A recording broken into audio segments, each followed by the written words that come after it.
The title of this podcast is If Your Ego Doesn't Like Something or Someone, You're Done. This is so true for my life, and I invite you to ask yourself if it's also true in your life. I think about all the people that I rush to make judgments over about something that they do or believe. If it's anything that is counter to what I believe, my ego makes my ego just takes over, and that person is done, and so am I. My heart is closed to them. So obviously, if I form this opinion about them that they I probably won't make space in my life for them.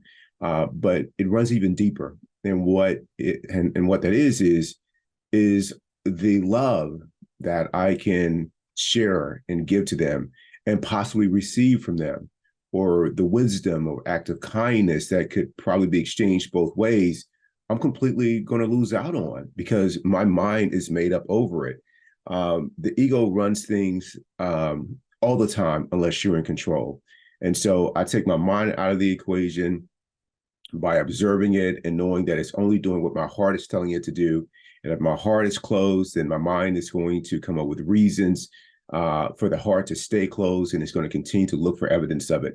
Even when there is things that the other person may do that are wonderful, redeeming, my mind will find a way to discount it so their heart will close even tighter.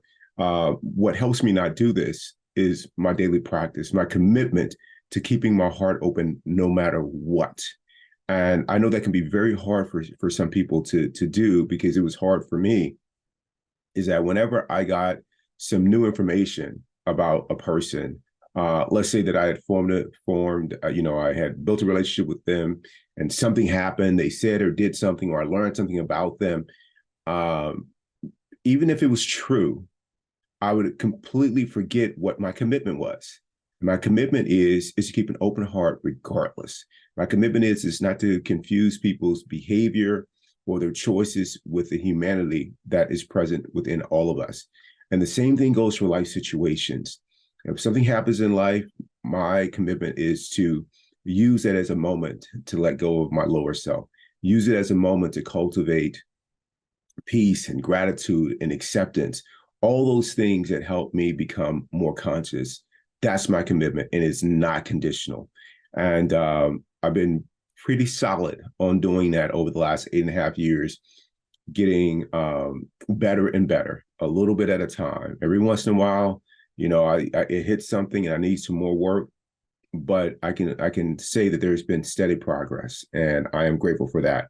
So I want to just reiterate the title of this short podcast, which is If Your Ego Doesn't Like Something or Someone, You're Done. Any possible benefits, your growth, receiving acts of kindness or love from someone else, having new dimensions of your being, be unlocked, exploring new things, not a chance that that's happening if your ego is involved.